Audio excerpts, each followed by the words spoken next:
Bagaimana jika seorang bupati diduga memeras bawahannya demi mengumpulkan uang? Namun uang itu justru diduga mengalir kepada orang yang menjanjikan bisa mengurus perkaranya di KPK. Yang lebih mengejutkan lagi, orang tersebut diduga memperoleh informasi perkara dari dalam lingkungan KPK sendiri. Inilah kasus berlapis yang membuat 4 orang ditetapkan sebagai tersangka dalam OTT Bupati Pemalang. Komisi Pemberantasan Korupsi atau KPK resmi menetapkan 4 orang sebagai tersangka dalam pengembangan operasi tangkap tangan di Kabupaten Pemalang. Mereka adalah Bupati Pemalang Anom Widiantoro, orang kepercayaannya Muhammad Haris alias Gus Haris, staf administrasi KPK Setia Budi Dias, dan ayah Setia, Lilik Budi Suprianto. Berbeda dengan kebanyakan OTT kepala daerah, perkara ini ternyata terdiri dari 2 klaster dugaan tindak pidana korupsi. Klaster pertama berkaitan dengan dugaan pemerasan yang dilakukan Bupati Pemalang terhadap bawahannya serta sejumlah pihak swasta.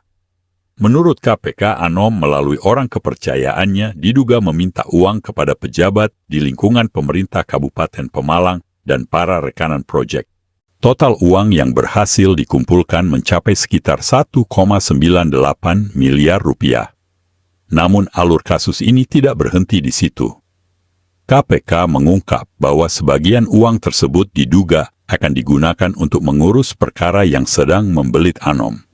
Penyidik menjelaskan, Anom dan Gus Haris diyakinkan bahwa ada pihak yang mampu menyelesaikan perkara tersebut. Mereka kemudian menyiapkan uang. Sekitar 1,2 miliar rupiah diduga diserahkan kepada Lilik Budi Suprianto. Disinilah klaster kedua bermula.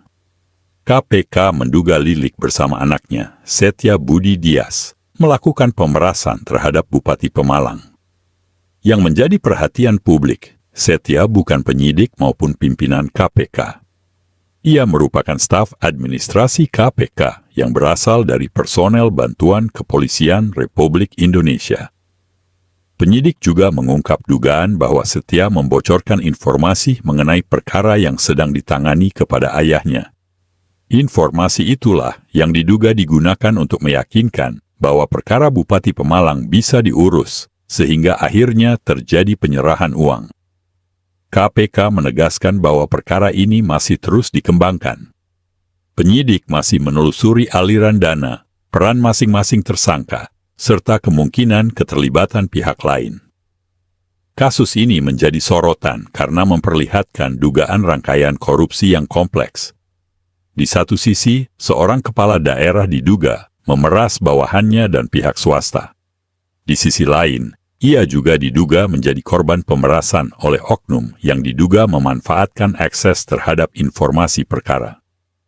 Seluruh dugaan tersebut kini sedang dibuktikan melalui proses penyidikan yang dilakukan KPK.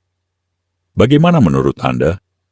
Apakah pengawasan internal di setiap lembaga negara perlu diperkuat agar praktik seperti ini tidak kembali terjadi? Sampaikan pendapat Anda di kolom komentar.